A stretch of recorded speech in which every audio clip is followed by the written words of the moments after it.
자, 오늘 하나님 말씀을 보겠습니다. 여호수아서 22장 1절에서 9절 말씀을 우리가 함께 보겠습니다. 오늘 하나님께서 우리에게 어떤 말씀으로 격려하시고 도전하고 우리로 하여금 듣게 하는지 오늘 이 말씀을 우리가 잘 읽으면서 또 생각을 하겠습니다. 이제 민수기가 22장, 23장, 24장 3장밖에 남지 않았는데 22장은 그 마지막 3장에 속한 것으로서 이제 정복과 분배의 모든 것이 끝난 다음에 정말 아름다운 이야기들 그리고 도전의 이야기들만 나오는 그런 장면입니다. 자, 22장 1절에서부터 9절 말씀까지 한 분도 빼놓지 말고 한 목소리로 잘 읽고 난 다음에 제가 질문해 드리겠습니다. 다 같이 읽겠습니다. 그때 여호수아가 르벤 사람과 갓 사람과 므낫세 반지파를 불러서 그들에게 이르되 여호와의 종 모세가 너희에게 명한 것을 너희가 다 지키며 또 내가 너희에게 명한 모든 일에 내 말을 너희가 청종하여 오늘날까지 날이 오래도록 너희가 너희 형제를 떠나지 아니하고 오직 너희 하나님 여호와의 명하신 그 책임을 지키도다.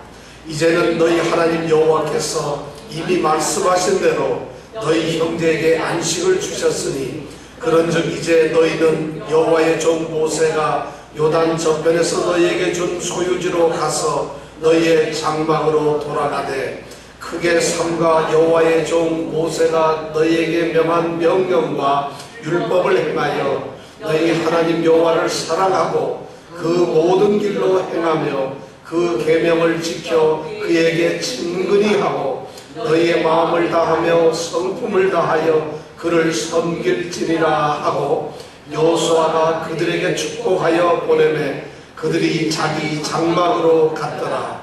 므낫세 반지파에게는 모세가 바산에서 기업을 주었고 기타 반지파에게는 여호수아가 요단 이편 서편에서 그 형제 중에서 기업을 준지라.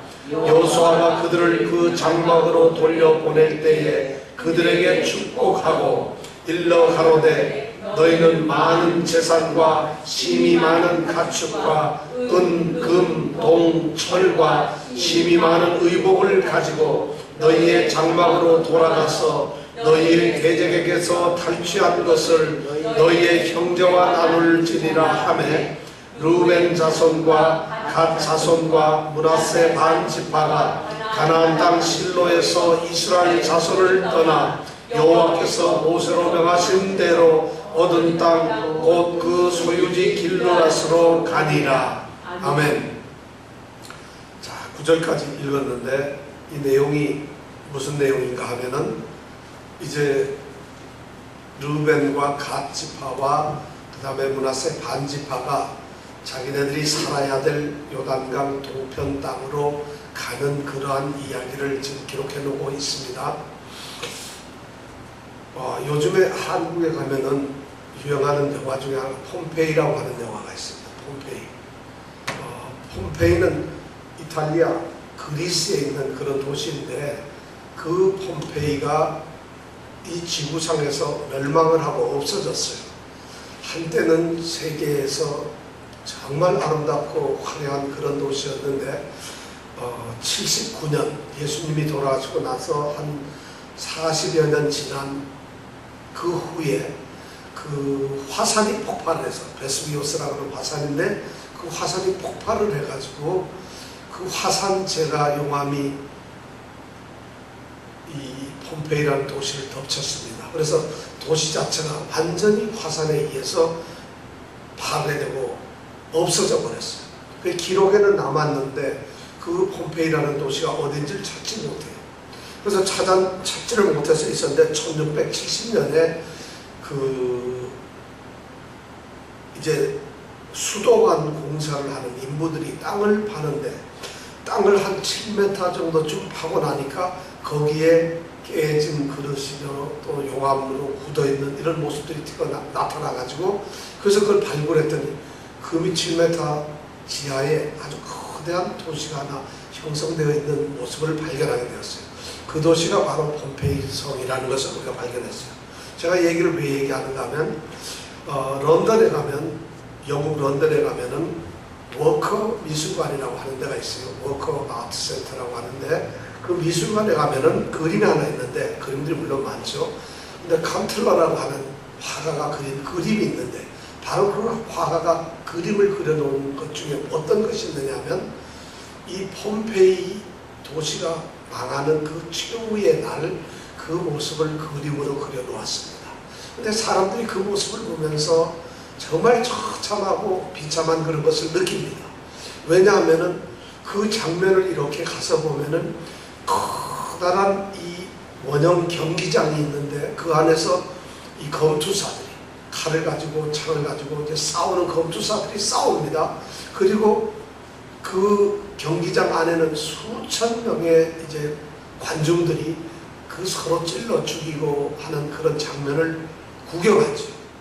요즘으로 말하면 뭐 권투 시합이나 축구 시합 보는 것처럼 그렇게 이제 구경을 하죠. 바로 그러한 장면이 그대로 묘사가 되어 있다는 것이에요. 왜냐하면 화산이 폭발하는 걸 모르고 이 사람들이 있다가 화산이 폭발해서 덮치는 바람에 그대로 죽었어요. 그러니까 구경하다가 웃다가 어떤 사람 떠들다가 그냥 별 사람들이 거기서 싸우면서 이러면서 용암에서 그대로 태운 상태로 굳어가지고 죽어있는 모습들이 발견이 되었다는 것이에요. 근데 거기에서 그림 중에서 하나 이상한 특별한 것은 뭐냐면 폼페이 성이 이렇게 있는데 여러분 영화 안 보셔도 됩니다. 성이 있는데 그 성 정문에 어떤 사람이 서 있는데 창을 들고 아주 정자세로 탁 서 있는 대로 그렇게 죽어가고 있더라는 거죠. 그러면서 그 그림의 제목은 서 있는 사람이라고 하죠. 그 사람은 왜 서 있었을까? 왜 서 있었을까? 다리가 아파서 좀 다리 펴느라고? 그 사람은 성을 지키는 사람인데 남이 안에서 싸움 구경을 하든 말든 이 사람은 적군이 오는 것을 이제 지키고 있는 것이죠. 그때는 로마가 이제 여기를 점령하고 다스리던 때인데 로마가 이 폼페이라는 도시를 멸망시키려고 한다는 이런 정보도 있고 해서 아마 그런 걸 지키는지 모르는데 그렇게 딱 서서 꿋꿋하게 서서 그대로 그냥 용암에 맞아 죽은 거예요. 그래서 그 그림을 그리고 서 있는 사람이라고 이렇게 되어 있어요. 우리가 보기엔 미련한 것 같은데 충성이라는 것은 바로 이런 것이 아니겠나 하는 생각을 가져봅니다. 정말 그런 사람이 오늘날 있겠느냐. 예를 들어서 모두가 죽게 되고 모두가 손해보고 자기에게 피해가 있을 텐데 끝까지 자기 자리를 지키면서 한눈 팔지 않고 딴짓 안 하고 욕심적이지 아니하고 그렇게 서 있을 수 있는 사람이 자기 몸분의 일을 하는 사람이 있겠느냐 하는 것이죠. 오늘 말씀이 바로 그러한 내용에 대해서 우리에게 전해줍니다. 뭐라고요? 오늘 말씀이 어떻다고요? 오늘 말씀이 어떻게 해요? 예, 오늘 말씀이 바로 그런 내용을 우리에게 해준다는 것이에요. 여러분들 오늘 22장 1절에서 9절 읽은 말씀을 제가 지금 물어보면 또 여러분들 모르겠는데 다 이러실 것 같아요. 왜냐하면 열심히 읽었지만 이 말씀이 이제 또 설명을 해드려야 되거든요. 오늘 보니까 1절에 보니까 여호수아가 르우벤 사람들하고 갓 사람들하고 므낫세 반 지파의 사람들을 불렀어요. 자, 그러면 이스라엘에 12지파가 있는데 왜 요 3지파만 불렀을까요? 여러분 왜 불렀겠어요? 이정근 집사님 혹시 아세요? 왜 3지파만 불렀나? 12지파 이름이 생각이 안 나가지고 3사람만 생각이 나서 불렀을까요? 우리가 성경을 금요일마다 또 수요일마다 목요일마다 공부하는데 제가 이 말씀을 하면 이미 머릿속으로 쫙 들어가야 돼요. 조금만 성경 공부를 열심히 하고 성경을 들었던 사람이면 이거 너무 잘하죠. 왜 이 사람만 불렀죠? 3지파만?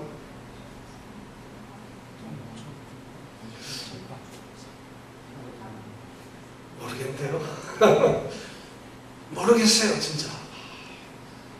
그걸 내가 어떻게 알아요? 내가 무슨 뭐 성경 박사인가요? 박사가 아니라도 이 얘기는 제가 보기에 적어도 우리가 출애굽기 이후에 민수기하고 여호수아를 읽으면서 한 10번 이상은 말씀을 드렸던 것 같아요. 그럼 다 기억해야 될 텐데 역시 우리는 또 기억을 못하죠. 어떤 내용인가 하면 이런 내용이에요. 2지파 반을 부른 이유는 이 사람들이 지금 가나안 땅 요단강 서쪽 편에 있는 가나안 땅 정복 이 사업을 하는데 거기에 지금 동참을 해서 같이 싸웠어요. 싸웠는데 이 사람들은 본래 거기에 땅을 소유하는 사람들이 아니라 요단강 동편에 이미 땅을 가지고 있어요. 그래서 부모, 처자들, 가축, 양, 어린이, 애기들 한값이 다 지금 건너편에서 이미 살고 있어요. 땅도 가지고 있고. 그런데 이 사람들은 전쟁에만 참여하고 있다는 것이에요. 이렇게 하면 그래도 아주 왜 그랬을까? 이해가 안 가시는 분들이 아직도 많아요. 왜 그런가? 우리는 민수기 32장에 보면은 그런 민수기, 그러니까 우리가 민수기 공부했죠. 성경 민수기 우리가 들었나요? 모르겠는데 민수기 했던가요? 로마서만 하는 것 같은데 민수기 됐나요?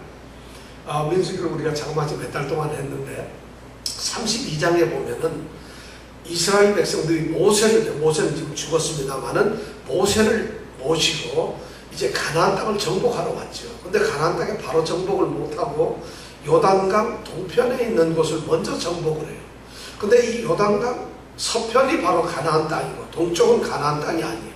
근데 그 땅을 먼저 정복을 했어요. 그래서 거기에 정복을 하고 나서 거기가 이제 바산 땅이라고 길르앗이라고 해서 우리가 옥이나 바산 왕 이런 사람들이 이제 그쪽에 사는 걸 이걸 점령을 했는데 그때 혁혁한 공을 세운 족속이 바로 므낫세나 가시나 이 르우벤 지파예요. 그러니까 이 사람들이 공을 많이 세웠고 그러다가 보니까 이 사람들에게는 소나 양이나 이런 것이 많아요. 짐승들이. 그러다 보니 이 양 이런 것을 목축을 해야 되는데 아직 땅도 차지하지 못했고 이들은 광야에서 지금 가나안 땅을 들어가야 되는데 너무 차지한 재산들이 많으니까 욕심이 생겨서 모세에게 말합니다. 우리가 점령한 이 동편 땅을 우리에게 주세요. 우리는 소가 많고 양이 많아서 너무 짐승이 많은데 여기 땅이 좋은데 우리는 여기서 그냥 살겠습니다 하고 요청을 했다는 거죠. 우리 32장에서 그런 얘기 다 말씀을 드렸어요. 그랬더니 모세가 뭐라면 깜짝 놀라가지고 이런 형편없는 친구들, 형제가 지금 땅도 없이 싸움을 위해서 가나안 땅으로 건너가려고 하는데 하나님의 명령대로 지금 요단강을 건너가서 가나안 땅을 차지해야 되는데 너희들이 지금 눈앞에 좋은 땅이 있다고 해서 이걸 차지하고 안 가겠다니 말이 되느냐. 그러면서 모세가 곤죽습니다. 너희들 가만히 생각해봐라. 가데스 바네아에서 우리가 가나안 땅을 정탐하러 보낼 때 10명은 전부 다 실망 섞인 말을 했고 2명 여호수아와 갈렙만 우리가 이길 수 있다고 얘기를 했는데 10명 때문에 그 힘들다고 거짓 보고라고 패배했던 패배주의적으로 얘기를 했던 그 10명 때문에 우리가 하나님의 징계를 받아서 40년간을 광야에서 헤매지 않았느냐. 너희들이 또 이렇게 해서 우리 형제들을 힘들게 하고 좌절시킨다면 이기적으로 그따위 행동을 한다고 한다면은 하나님이 또 똑같이 벌을 내리셔서 눈앞에 있는 가나안 땅을 못 들어갈 텐데 어찌 그럴 수가 있느냐 하고 모세가 이제 책망을 했어요. 그랬더니 이 르우벤, 갓, 므낫세 반지파 대표들이 나와서 아닙니다. 그게 아니고 제 얘기를 들어보세요 하고 난 다음에 우리가 이쪽에서 이제 자식들도 있고 부모도 있고 양도 많으니까 성을 좀 지어놓고 거기서 살게 하고 난 다음에 우리가 싸움을 하러 가겠습니다. 그리고 싸움을 이제 가나안 정복 땅을 싸움을 열심히 해서 다 이기고 난 다음에 그 다음에 우리 나머지 형제들 9지파만이 땅도 다 나누고 난 다음에 그 다음에 전쟁도 없고 편안해지면 그때 우리는 돌아오겠습니다. 그때까지는 우리가 앞장서서 싸우겠습니다. 이렇게 얘기를 했습니다. 그래서 모세가 그 말을 듣고는 그래 그렇다면 너희들 말한 대로 해라. 만약 그렇지 않으면 하나님께서 너희에게 벌을 내리실 것이다. 이런 말씀을 듣고 이제 드디어 이 자손들이 실제로 그렇게 성을 쌓고 자녀들과 부모들 양들을 다 살 수 있는 방법을 만들어 놓고 4만 명의 군사를 뽑아서 가나안 정복 전쟁에 이제 들어오게 되죠. 이 사람들이 요단강을 건널 때도 여리고 성을 공격할 때도 어디 전쟁할 때 가장 앞장서서 싸움을 했던 사람들이에요. 그래서 그 사람들이 그렇게 열심히 싸웠어요. 바로 그 사람들에 대한 이야기가 오늘 말씀이라는 것이에요. 오늘 1절에 보니까 그러한 사람들을 여호수아가 르우벤 사람, 갓 사람, 므낫세 지파 사람을 불러서 여기 불러서 그런데 우리가 땅을 나눌 때 이렇게 보면은 갈렙은 유다 지파 사람은 이 산지를 내게 주소서 하고 나와가지고 땅을 달라고 그랬어요. 그렇죠?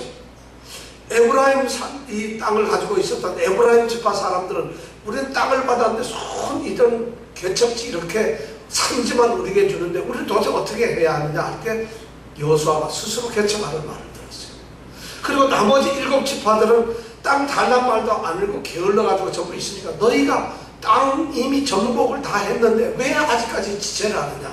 이 세 가지가 지난번 우리 분봉의 과정에서 나왔던 말이에요. 땅을 나누는 과정에 있었던 일이에요. 근데 오늘 이렇게 보면 그런 것이 다 나누어졌어요.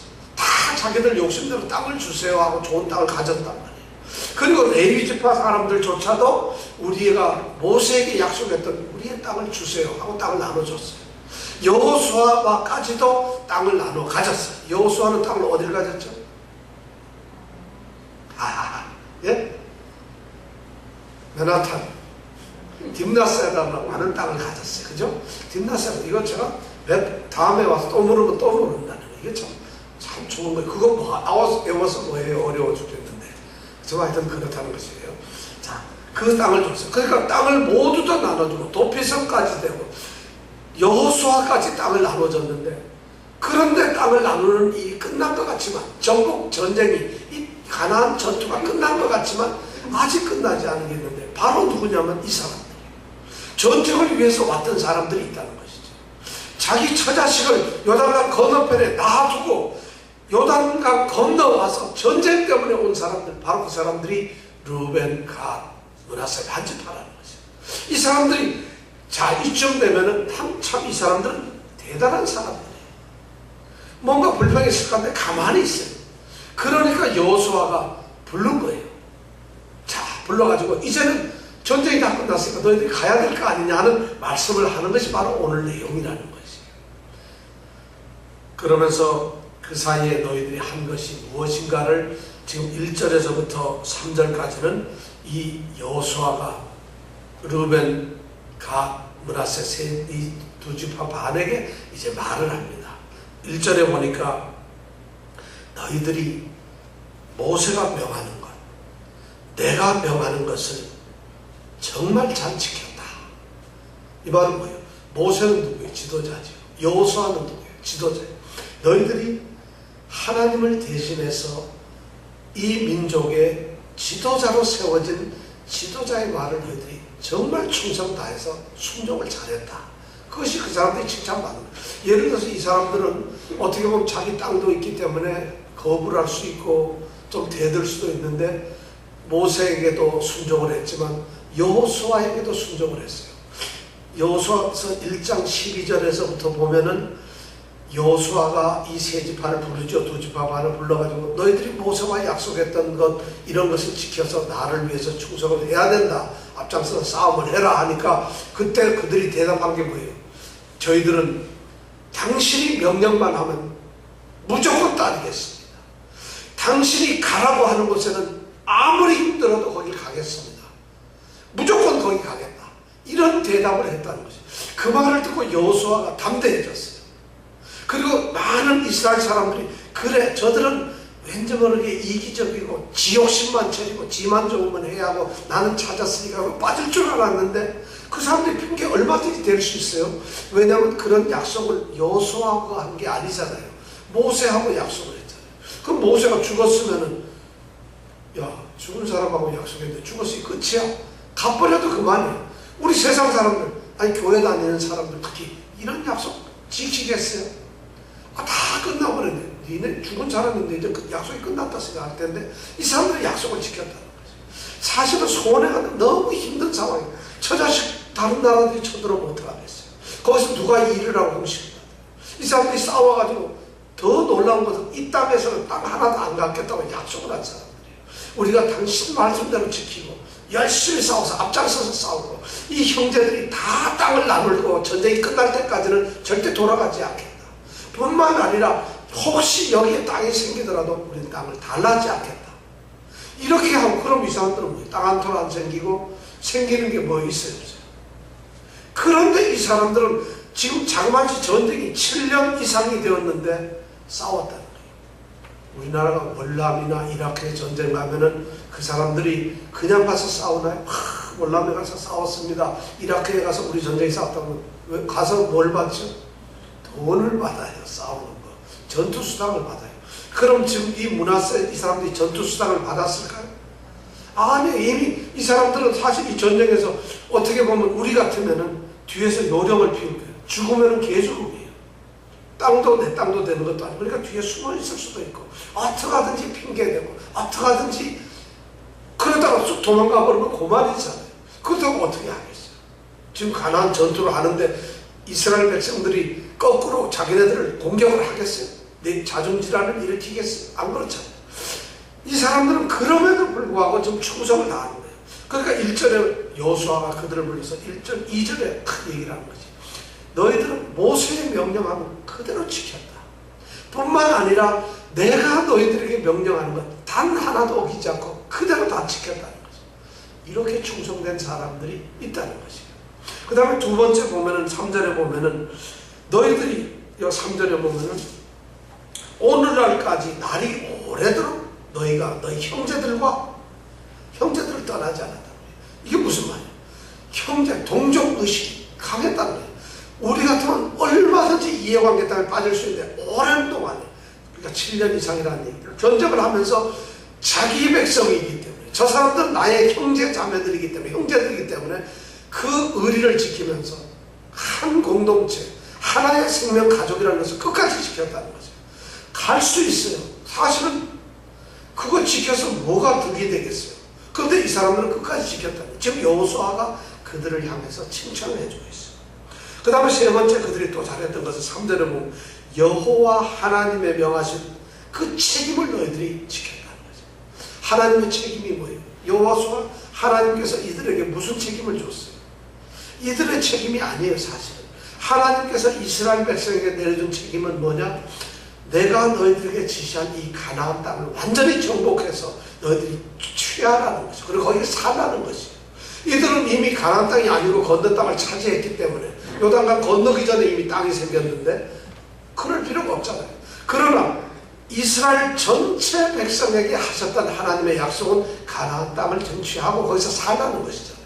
그런데 이 사람들이 바로 그 하나님의 책임, 하나님께서 하신 명령에 대한 책임을 끝까지 지켰다는 것입니다. 신앙의 인격이라는 것은 바로 이런 것이에요. 이 우리가 어떤 신앙생활을 한다는 것이 오늘 여기서 보면, 저는 성경에서 이 르우벤, 므낫세, 이 갓지파, 이 사람들 이걸 보면서 깜짝 놀라요.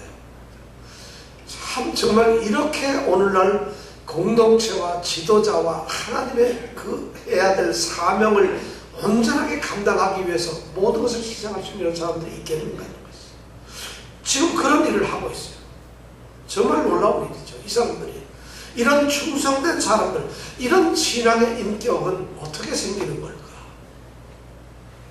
이 사람들에게 신앙 인격에는 가장 핵심적인 게 뭐냐면 사랑이에요. 어떤 따뜻한 마음을 아주 거기에 그냥 끝까지 버리지 않으려는 뜨거운 열정적인 사랑이 있어야 돼요. 교회를 사랑하는 건 말이죠. 가서 잠깐 한번 이렇게 뭐 봉사하고 이러는 거, 그거 누구나 할 수 있어요. 예를 들어서 오늘 기분 컨디션 좋아서 야 오늘 좀 일찍 가서 한번 교회 가서 뭐 해볼까. 근데 진정한 그 교회 봉사나 헌신은 자기가 아주 사랑할 때 안 가면 미쳐요. 누구 주일날 되면 누가 교회에 나왔을까 안 나왔을까, 누가 오늘 어떤 일이 있을까, 교회에 대한 생각 때문에 오늘 교회가 어떻게 될까. 그래서 교회 점심은 누가 잘 먹을 수 있나, 오늘 누가 다치진 않아, 일주일에 그런 걱정. 우리가 사실 부모님을 공경하는 분들은 부모님이 아프면 싫으면 자기 아들이 아파보세요. 아들 아픈데 아무 생각 없이 지내는 사람은 없어요. 아들이나 자식이 아프면 관심을 쏟죠. 왜 그럴까요? 사랑하기 때문에. 이 헌신, 충성이라는 말은 바로 사랑을 한다는 것이에요. 이 지파, 두 지파 반은 이스라엘 동족에 대한 하나님 이 직분에 대한 사랑이 있었다는 것이에요. 이것이 충성이에요. 두 번째, 이들은 참 신실했어요. 약속에 대한 신실함. 이들은 모세에게 약속을 했죠. 이미 죽은 모세에게 약속을 하고 눈앞에 있는 길르앗이나 요단 동편에 땅이 탐났기 때문에, 너무 좋기 때문에, 그리고 형편이 어쩔 수 없이 양도 많고 하니까 살아야 되니까 이 땅 주세요. 그리고 나서 뭐 네가 그러면 되냐 하니까 알았어요. 그럼 우리가 싸울게요. 그 당시에는 그랬을 거라는 생각이 들어요. 그랬을 수도 있죠, 사실은. 왜냐하면 양은 많은데 칠 곳은 없고, 그러니까 싸움하러 가자니까 이거 되겠어요? 당장 눈앞에 좋은 게 돼. 이 자리를 차지해야죠. 식당 가면 제일 좋은 자리 딱 하고, 나는 맛있는 거 먼저 전화하고 이러잖아요, 우리가. 당연히 이 사람들 좋은 거 차지했는데 무슨 걱정할 게 있어요. 그런데 이 사람들이 거기에 대해서 추궁을 하니까, 그럼 우리가 나가 싸우겠습니다. 그리고 끝날 때까지 저희들은 물러서지 않겠습니다. 이런 약속 자기네들 만들고, 민수기 32장에 가면 모세가 그들 보고 뭐라 하냐면, 너희 입에서 낸 대로 행하라, 이런 거예요. 네 입에서 말한 대로 행하라는 거예요. 그러니까 여러분들 말 조심하세요. 저 교회 사랑해요. 그러고 사랑 안 하면 그게 신앙이 없다는 것이에요. 일시적인 충동에서 눈물 흘리다가 가면서 또 이러고 싸우는 사람들 많지요. 그거 다 가짜라. 그게 신앙이 아니에요. 왜냐하면 우리는 감정을 신앙으로 생각하는데, 오늘 우리가 내 입에서 말한 대로 행하라는 것이에요. 그럼 우리가 입이라는 말을 했다는 것은 뭐예요? 생각이죠. 우리 마음에서 솟아나온 거, 생각했던 게 나오는 것이면 입이죠. 말로 나오잖아요. 그럼 그대로 지키라는 거예요. 그럼 오늘 우리 찬양했죠. 예수 사랑해요. 그럼 어떻게 해야 되는 거예요? 조금 예수 조금 사랑해요. 이렇게 부르지는 않았잖아요. 그 사랑은 진짜 사랑을 한다고 그랬잖아요. 그럼 사랑을 해야 된다는 거죠. 바로 신실함, 약속에 대한 신실함, 그 말에 대한 신실함, 그리고 자기가 하는 그런 것이 바로 충성이라는 거죠. 충성은 한자로 쓰면은 가운데 중자에다 마음심자를 썼어요. 그게 충이에요. 그게 뭐냐면 속마음, 중심된 마음을 가지고 바치는 거죠. 그게 충이에요. 성은 말씀 언자에다가 이룰 성자죠. 말을 한 대로 이루어내는 것이에요. 자기가 말한 걸 끝까지 이루는, 이것이 충성이에요. 충성이란 가장 속의 중심에 있는 자기의 속 그 마음을 가지고서 한 말을 그대로 지켜내는 것, 이것이 충성이에요. 그런데 우리는 그런 충성한 사람 하나도 없어요. 잠깐 일시적이죠. 지 편한 대로 하는 거죠. 거기다가 이 사람들 보면은 또 희생을 했어요. 이 충성에 보면 아름다운 점이 뭐냐면, 이 사람들이 이 두 지파반의 인격 중에 하나가 희생이라는 거죠. 희생, 그것이 바로 충성의 또 근거라는 거예요. 교회 공동체가 세워지기 위해서는 희생보다도 중요한 게 없어요. 여러분, 교회에서 내가 구원을 받고 하나님께 충성을 하고 하나님을 사랑하고 하나님께 나를 헌신하는 건 오케이. 그것은 하나님께서 나를 구원하시는 것인데, 실제로 우리에게는 하나님께 그렇게 함으로써 우리 자신을 희생할 수 있어야 되는 것이고, 교회 공동체 안에서 우리 형제 자매들에게 자기를 희생하지 않으면 그건 신앙이 아닙니다. 성경에 보면 모든 것이 희생을 통해서 이루어지게 되어 있어요. 내가 하나 가지면 상대에게는 그만큼 불편해지는 거예요. 내가 둘 가지면 그것이 상대에게 기쁨이 되는 것이에요. 희생이라는 거. 우리 교회는 많은 성도들이 진짜 희생을 많이 하세요. 사실 큰 교회도 아니고, 또 우리가 무슨 조건이 좋은 것도 아니고, 여러 것이 여러 가지만은, 저는 우리 집사님들 그 희생하는 거 보면, 야, 이분들이 뭐 좀 잘못됐다, 이런 생각을 합니다. 근데 잘못된 게 하나님 앞에서는 칭찬을 들을 줄 믿습니다. 사람의 생각으로는 아무것도 우리가 모르지만, 우리 교회 소망이라는 것이 바로 정말 100사람이 사랑하는 그 사랑보다도 우리 한 분 한 분이 교회를 향한 사랑이 더 강하다는 것이에요. 저는 그것이 제게 뉴욕에서 가장 자랑스러운 교회 꼽으라면 두 번째를 예수 생명교회로 꼽고 싶어요. 첫 번째는 모르겠어요. 우리가 조금 그래도 부족한 게 있으니까 어쩌면 하나님은 첫 번째는 안 두셨을지도 몰라요. 그러니까 늘 노력해서 우리가 첫째가 되도록 해야 되겠죠. 정말 우리 교회는 그런 자랑스러운 게 있어요.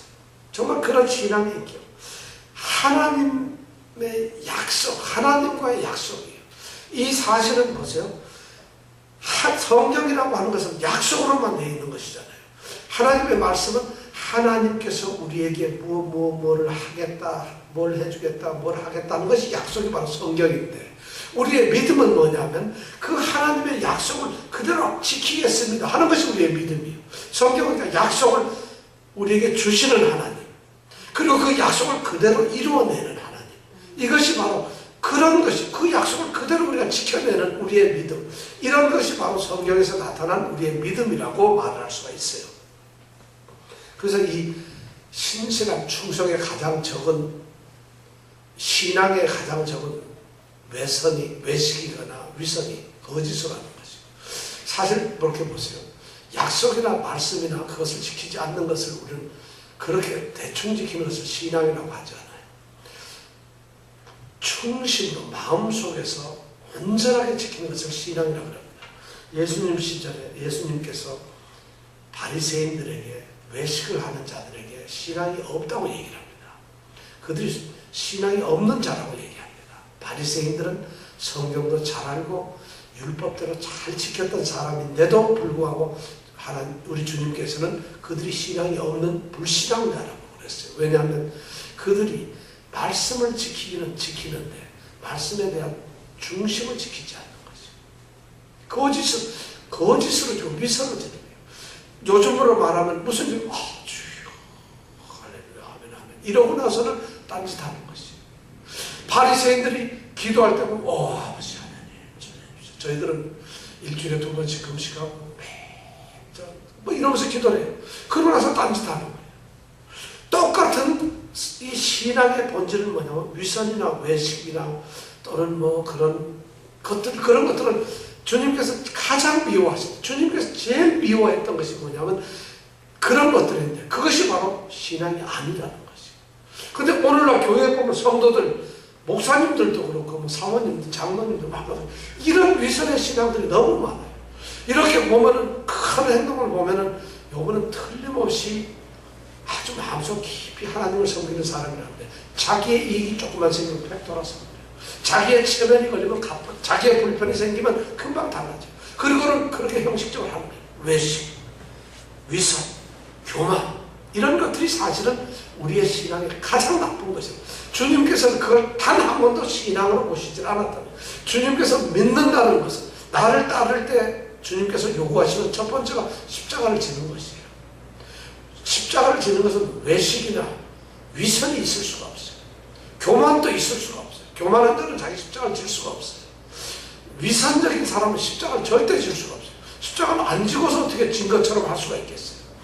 주님께서는 그래서 신앙 그런 것을 가장 요구하시고 외식이나 위선, 교만을 미워하셨던 겁니다.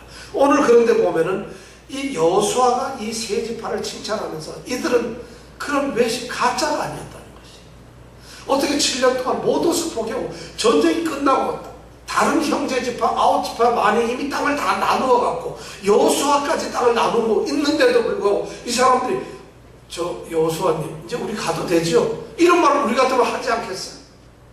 당연히 우리 같으면 일 볼 일 다 봤네 이제 나 가도 되죠 할 텐데 지금 오늘 1절에 보면 여호수아가 불러요. 야 너희들 이리 와봐라. 이 사람들은 그때까지 아무런 끝까지 자기의 모든 것을 내려놓은 거예요. 희생하는 거예요. 이것이 바로 충성이라는 것이에요. 이제 내일부터 우리 할렐루야 대회가 있죠. 여기 뉴욕 교회에서 할렐루야 대회가 내일 저녁 서부터 있는데 거기 강사로 오시는 분이 이제 고은 목사님이라고 안산 제일교회에서 이제 신문하시는 한 70 거의 다 돼가시는 68세인가 70세 되시는 분이에요. 그 목사님은 안산 제일교회인데 지금 한 만여 명 가까이 되는 아주 큰 교회를 이제 섬기시고 있는 분인데 그분 교회가 안산인데 지금 세월호 사건에서 그 학생들 수학여행 갔었잖아요. 그래서 세월호에 300명 가까이 죽은 학생들 그게 단원고인데 단원고가 바로 안산에 있어요. 그러니까 이 고은 목사님의 교회도 4명의 학생들이 수학여행 가다가 죽었다 그래요. 그래서 그 교회가 상당히 힘든데 이 고은 목사님이 이제 내일서부터 와서 강사로 이제 설교를 하는데 제가 그 얘기를 하면 이 고은 목사님이 당신이 쓴 이 간증집이 있는데 그 간증집에 보면은 참 감동적인 얘기가 있어요. 이 고은 목사님은 이제 젊어서 예수를 믿었는데 예수를 믿고 나서 폐결핵을 앓았는데 예수님을 믿으면서 폐결핵 고침을 받았어요. 그리고 신학교를 나와서 한 50여 명 데리고 이제 성도들과 함께 교회를 개척했어요. 그래서 지금 오늘날까지 이르렀는데 지금은 한 만여 명 모입니다. 아주 큰 교회를 성장했죠. 그런데 이 목사님은 거기로면서 얘기를 이제 하고 자기가 이제 그런 상태에서 보잘것없고 또 대단한 공부를 한 것도 아니고 그런데도 어려운 과정에서 자기가 이제 목회라고 개척을 하고 그러고 나서 자 교회가 커지고 이제 부흥해서 거의 뭐 교회가 2,400명, 500명 굉장히 큰 교회를 세웠어요. 안산에서는 아마 제일 클지도 모르겠어요. 그런 교회를 세웠는데 그리고 나서 55세가 되었는가 그래요. 그러니까 거의 뭐 이제는 한참 교회가 부흥되고 너무 좋은 때죠. 근데 이 목사님이 암에 걸렸어요. 바로 위암에 걸렸어요. 근데 본인은 뭐 말기라고 하는데 위암에 걸려서 상태가 어떻게 됐냐면 임파선하고 췌장, 12지장에 전이가 되어서 암이 다 퍼져 있는 상태예요. 55세에 그 이제 때가 돼가지고 위암 상태를 이제 말기 상태를 발견한 것이에요. 그러니까 어떻게 생각하면 하나님께 부름을 받고 참 봉사를 해놓고 하나님께 충성을 다했는데 이제 좀 교회가 서서 참 은혜스럽게 사역을 할까 했더니 그만 이렇게 병이 온 것이에요. 그러니까 너무 좌절하고 힘들고 지쳤죠. 어떻게 해야 좋을지 모르겠어요. 근데 그분이 쓴 그 간증집에 보면 자신에게 용기와 그 좌절한 것 상태에서 힘을 주고 자신감을 불어넣어주고 소망을 불어넣었던 사람들이 있다는 것이에요. 그게 누구냐면 자기 교회 교인들이었다는 것이에요. 근데 하여튼 어떤 한 남자 집사는 목사님이 그 암에 걸려서 죽게 되었다는 이 말을 듣고는 그 집사님이 교회에서 기도를 하다가 집에 가가지고 밥을 먹다가 막 펑펑 우는 거예요. 그러니까 부인이 왜 그러냐 했더니 만일 하나님께서 우리 목사님을 살려주지 않으면 나는 이제 예수를 믿지 않겠습니다. 예수님을 믿었는데도 이렇게 된다고 믿지 않겠습니다. 막 이러면서 얘기를 하고 그러니까 부인도 울고 이렇게 그런 이제 간증집에 보면 그런 얘기를 어떤 남자 집사가 그러면서 막 울더라는 것이. 또 그리고 어떤 한 권사님인데 이제 나이가 좀 드신 권사님인데 이분이 암 말기 환자예요. 근데 암자 참 비명하고 힘들게 사는데 이분이 새벽 기도 나와서 기도를 열심히 합니다. 그래서 자기도 이제 뭐 죽게 됐는데 이분이 기도하는 내용이 이겁니다. 하나님, 제가 천국 갈 때 혼자 가게 하지 마시고 저 목사님 암 좀 제가 가져가게 해주세요. 목사님한테 암을 남기지 말고 저 암 덩어리 제가 가져가겠습니다. 그렇지않으면 전 천국 안 가고 죽지도 않겠습니다. 나는 빨리 죽어도 좋고 지금 당장 죽어도 좋지만 목사님은 더 좀 오래 살겠어요. 목사님 계셔야 됩니다. 그렇게 막 기도를 하면서 제발 우리 목사님을 좀 지켜주세요. 이런 기도의 말씀 이렇게 막 하고 난 다음에 이분이 집에 가서 유언을 합니다. 그러니까 목사님은 좌절했는데 그런 기도를 하죠. 그러니까 이 권사님이 집에 가서 이제 목사님 저는 하나님께로부터 응답을 받았는데 가셔서 목사님 수술 받으세요. 그러면 하나님께서 살려주실 겁니다. 그렇게 하고는 그 다음날 아침에 돌아가신다는 것이에요. 그래서 이 목사님이 그런 걸 간증을 쓰면서 그런 데서 막 눈물 나면서 간증을 듣고 이제 자신감을 갖는 것이에요. 그러면서 이 목사님은 고은 목사님이 에스겔서 16장 6절에 보면은 이런 말씀, 너는 피투성이라도 살라. 너는 피투성이가 될지라도 살라. 이런 말을 2번이나 하는 것을 이것을 마음속에 확 담고는 그래 살겠다. 그렇게 이제 생각하고 그래서 수술을 받고 그분이 살아나서 55세인데 지금 한 10몇 년 지났죠. 근데 공가에서 할렐루야 대 내일 강사로 오신다 이게요. 얼마나 대단하세요. 근데 그분이 쓴 시인이에요. 또 고은 목사님이. 근데 시가 이런 게 있어요. 제목이 잃은 것과 얻은 것이라고 하는 이런 시인데 나는 암으로 인해 내 생의 중요한 몇 가지를 잃었다. 위 절반, 약간의 12지장, 약간의 췌장. 그러나 나는 암으로 인해 나는 내 생에 아주 소중한 많은 것을 얻었다. 남아있는 것들에 대한 소중함을 아는 변화의 체험. 병들고 고통당하는 사람들 곁에 다가갈 수 있는 위로자의 체험. 날마다 하늘만 바라보며 살아가는 소망의 신앙. 나는 암으로 인해 약간의 손해는 있었으나 실로 계산할 수 없는 더 많은 은혜를 얻었다. 이런 시를 썼어요. 이 간증집을 전에 읽었는데 이런 걸 찾아봐서 다시 썼는데 이걸 보면서 이 목사님은 정말 행복하시겠구나. 그 공동체가 이렇게까지 서로 하나가 결속될 수 있다면 아마 이 목사님은 모르긴 몰라도 이런 사랑을 받으면 그 성도들을 어떻게 사랑을 하겠어요? 무지무지하게 아마 자기 목숨까지도 내놓고 살아가지 않겠나 하는 생각을 가져요. 사실 그러한 사랑과 희생과 절대적인 신뢰 그리고 마음을 다 바쳐서 끝까지 자기를 바치는 이런 것들이 바로 뭐냐면 우리에게 충성이라는 말입니다. 그리스도 안에서 공동체 신앙이란 바로 이런 것이라는 것이죠. 저는 이 말씀을 생각하면서 정말 이 르우벤, 갓, 므낫세 반지파의 이런 행동을 보면서 오늘날 교회의 모형들이 바로 이런 것이 아닌가. 교회 공동체 안에서 교회 교인들, 성도들 사실 요즘에 보면 교회가 너무 싸움이 많아요. 너무 교회들이 너무 웃겨요. 한 번은 스펄전 목사님이 이런 얘기를 했어요. 스펄전 목사님이 막 설교를 하고 끝나고 나왔는데 어떤 성도가 와가지고 집사님, 목사님 교회들이 이렇게 시끄러운데 말이죠. 이 세상에 정말 좋은 교회가 있겠습니까? 정말 하나님이 원하시는 교회가 있습니까? 그러니까 스펄전 목사님이 그런 교회는 없지요 그러더라고요. 그럼 목사님 만약 그런 교회가 있다면 목사님 그런 교회 전 다니고 싶습니다. 목사님하고 저하고 그 교회를 가죠 한번. 그때 스펄전 목사님 뭐라 대답했는지 알아요? 나는 그 교회 갈 수가 없습니다.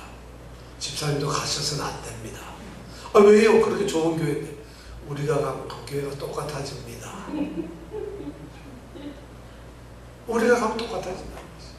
교회가 그만큼 안 나는데 이렇게 암담한 이 교회 속에서 우리의 생명 교회가 정말 하나님의 신앙 인격, 하나님이 주신 신앙 인격으로 정말 아름다운 공동체가 되기를 원합니다. 이 르우벤 지파들, 갓 지파, 므낫세 반 지파, 전 이 사람들을 이렇게 보면서 성경에 이렇게 아름다운 희생, 4만 명이 7년 동안을 어쩌면 약속을 지키기 위해서 지도자의 말을 듣고 동족 형제들을 사랑하고 하나님께서 맡긴 사명을 감당하는 이런 사람들이었다는 것이죠. 그리고 끝까지 그들은 자기를 내세우지 않고 자기의 주장을 하지 않고 헌신했다는 것이죠. 오늘 우리에게, 아니 오늘 모든 성도들에게 이런 원숙한 완성된 그런 신앙의 인격이 있기를 원합니다. 기도하겠습니다.